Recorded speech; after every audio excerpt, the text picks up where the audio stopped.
O Senhor esteja convosco. Ele está no meio de nós. Proclamação do Evangelho de Jesus Cristo segundo São Mateus. Glória a vós, Senhor. Naquele tempo, Jesus percorria todas as cidades e povoados, ensinando em suas sinagogas, pregando o Evangelho do Reino e curando todo tipo de doença e enfermidade.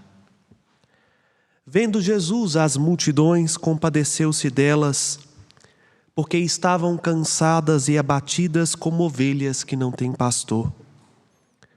Então disse a seus discípulos: a messe é grande, mas os trabalhadores são poucos. Pedi, pois, ao dono da messe que envie trabalhadores para a sua colheita.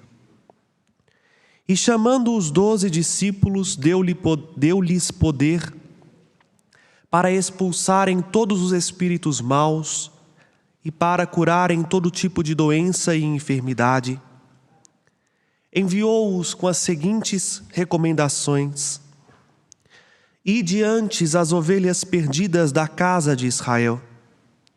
Em vosso caminho anunciai: o reino dos céus está próximo. Curai os doentes, ressuscitai os mortos, purificai os leprosos, expulsai os demônios. De graça recebestes, de graça deveis dar. Palavra da salvação. Glória a vós, Senhor. As palavras do Santo Evangelho sejam perdoados os nossos pecados. Amados irmãos e irmãs que aqui estão presentes nesta casa de clemência e bondade, mais uma vez sejam bem-vindos a este santuário. Com alegria saúdo também você que acompanha-nos pelos veículos de comunicação, graças à generosidade da família dos devotos de Nossa Senhora da Piedade, nossos grandes benfeitores. A eles nossa profunda e sincera gratidão por todo o bem que fizeram ao santuário e aquilo que o santuário realiza na rádio, na TV e também no cuidado com aqueles que necessitam por meio da Providence. Estamos preparando o nosso coração, não simplesmente para o Natal, mas para a vinda gloriosa de nosso Senhor Jesus Cristo. Advento é tempo de recordar-nos o fim último da nossa história e o fim último também da nossa vida. A nossa vida está endereçada para o Cristo. Por isso, o Apocalipse o apresenta como o Alfa e o Ômega. Porque por Ele, nele e para Ele todas as coisas foram feitas. E também para Ele todas as coisas estão endireitadas. A nossa história não terminará ao caos. O mundo não acabará com uma grande destruição. O mundo presente terá o seu fim, como todas as criaturas chegam ao seu fim. Mas o fim deste mundo é o início da eternidade. É o dia do Cristo. O dia em que Ele virá sobre as nuvens, revestidos com grande poder e glória. É por isso que a gente começa o ano litúrgico recordando, porque a nossa missão, a missão da igreja, a missão de cada batizado, mais do que viver uma santidade simplesmente para alcançar a vida eterna, quando nós fomos chamados pela morte a fazer parte da vida eterna, é atrair para o Cristo o maior número de pessoas, para que quando Ele vier em sua glória, todos possam ser salvos, ou ao menos a maioria possa escolher participar do dia de Cristo. E é justamente esta orientação que nós ouvimos no Evangelho de hoje. Como tenho sempre dito, esses dias que vão até mais ou menos o terceiro domingo do tempo comum, a igreja tem uma moldura clara para nos apresentar as leituras bíblicas.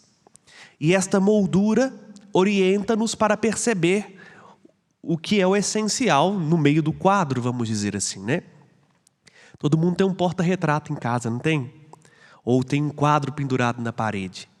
A moldura não é importante, mas sem a moldura o quadro não fica de pé.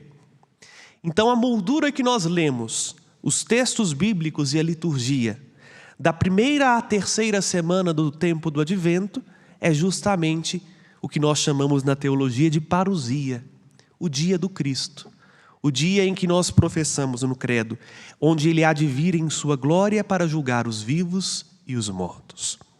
Então, tendo vamos dizer assim, este escopo, este delineamento, o que a liturgia de hoje nos apresenta? Primeiro, meus irmãos, o Cristo que vem em sua glória é o Cristo que veio já na nossa humanidade. Mas veio não para colocar um fardo nas nossas costas. Veio não para nos punir, nem para que nós pudéssemos ter um peso na consciência que nos condena. O Cristo que veio é este Jesus, como nos apresenta São Mateus, que percorria todas as cidades, ensinando, pregando o evangelho do reino e curando a todos. E aí está um segredo. Esse Jesus que veio, continua vindo hoje na nossa história. Mas não mais humanamente falando, como o viam e conviviam aqueles que puderam estar lá no início da era cristã. Hoje ele vem pela sua palavra, pelos sacramentos, meio que escondido na pessoa do outro, para ensinar-nos o evangelho, uma boa nova, aquilo que nos traz alegria, para percorrer os caminhos do nosso coração, a fim de curar toda e qualquer enfermidade, não só do físico, mas da alma. É por isso que ele diz, de graça recebestes, porque ninguém paga por isso. É um ato de profunda misericórdia. O Cristo que veio é o Cristo misericordioso. Aqui o Evangelho, quando Jesus olha para a multidão, apresenta um verbo que nós traduzimos. No versículo 36, Jesus vendo a multidão, compadeceu-se dela. Em grego, o verbo que foi traduzido por compadecer tem um sentido muito maior. Ele tem a mesma raiz da palavra vísceras. O que é vísceras? São os órgãos internos do corpo. O compadecer de Jesus é uma dor visceral. Ele olha para o povo e se sente mexido por dentro. Mexido por dentro porque é um povo que não tem pastor. É uma ovelha que não tem quem as cuide. A gente perdeu um pouco o sentido do que é uma ovelha, até porque no Brasil a gente não cria ovelha, né? Se Jesus falasse de boi ou de porco, a gente até entendia mais fácil. Mas ovelha é o mais difícil. Ovelha é um animal até bonitinho, fofinho, mas desculpe, mas ela é do que dá dó. Ela tem muita facilidade de escutar, mas tem muita dificuldade de ver. É por isso que Jesus assemelha a alma humana a uma ovelha, porque a nossa alma, se os olhos são as janelas, como diziam os filósofos, diria o padre, a porta são os ouvidos. Por isso que São Paulo fala, a fé vem da escuta. Nossa capacidade de escutar é muito grande, mas nós temos uma capacidade tão pequena de enxergar. Nós temos tanta dificuldade de ver o que acontece na nossa história, na nossa vida, com nitidez, com clareza. E como ovelhas, facilmente nos distraímos e facilmente nos perdemos. Cria a ovelha sozinha, que por causa do pelo, da plumagem, num instantinho ela se torna um alvo fácil de predadores como lobos, raposas. Porque imagina, um bicho daquele tamanho branco, no meio de uma floresta, qualquer um enxerga. E aí, o pastor tem uma função fundamental.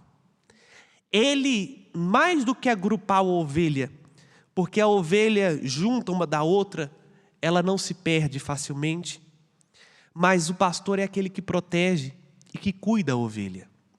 E é interessante quando Jesus vai falar lá no Evangelho de João, no capítulo 10, as ovelhas escutam a minha voz, porque de fato é assim.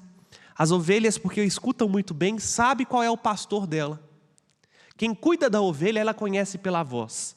Então, se tem 2 pastores e no meio do caminho eles estão indo e param para conversar e as ovelhas misturam do rebanho, é a coisa mais fácil de separar. É só um pastor ficar caladinho e chamando as suas ovelhas, que as ovelhas vão seguindo. As que são dele seguem, e as outras não, ficam quietinhas, porque elas escutam a voz. Jesus veio e vem primeiro para que nós o escutemos. E escutando a sua voz, nós sejamos pastoreados, livres de tudo aquilo que pode tirar-nos a esperança da salvação. Livrar-nos de tudo aquilo que pode nos matar, não só neste mundo, mas na vida eterna. Isso porque Ele tem compaixão, porque Ele tem misericórdia. Ele é este Deus que nós cantamos no Salmo responsorial, que conforta os corações despedaçados, que enfaixa as feridas e as cura. Olha que bonito. Quantos de nós já estamos completamente destroçados pelas perdas de pessoas que amamos, pelas dificuldades do tempo presente, pelas feridas que nós fomos tendo ao longo da nossa vida, e às vezes corações sangrando chegam diante do Senhor, mas Ele olha para nós com compaixão, nos cuida. Jesus hoje vem ao nosso encontro da maneira que Ele achar oportuna para curar os nossos corações feridos. E para que nós, curados, possamos colaborar, para que nós possamos também atrair mais ovelhas para este bom pastor que cuida e que cura. Se Ele veio, como nos recorda Santa Faustina, uma primeira vez, como Rei de eterna misericórdia, e assim continua, quando Ele vier em sua glória, será Ele o supremo juiz. E aí, meus irmãos, a nossa missão, uma vez que experimentamos o cuidado deste Senhor que veio, é ajudar a anunciar, como Ele mesmo nos manda, que o reino dos céus está próximo. De fato, a cada dia que se passa, nós estamos mais perto do dia do Senhor. É por isso que o Catecismo da Igreja Católica nos apresenta uma realidade que, no primeiro sentido, nos custa entender. A Igreja nos diz que desde a ascensão, quando Jesus subiu aos céus, nós, Igreja, já vivemos os últimos dias. Porque sim, a qualquer momento Ele virá. Não nos compete saber a hora.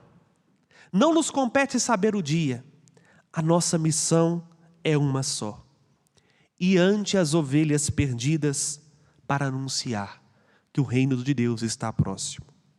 A nossa missão é curar os doentes, tantas pessoas enfermas no corpo e que precisam de cuidado, pessoas que não têm quem as olhe, quem as leve ao médico, mas também pessoas doentes na alma, padecendo com profundas dores, vamos dizer assim, quase que agonizando nos seus próprios sofrimentos e que precisam de alguém que as escute e que as cure.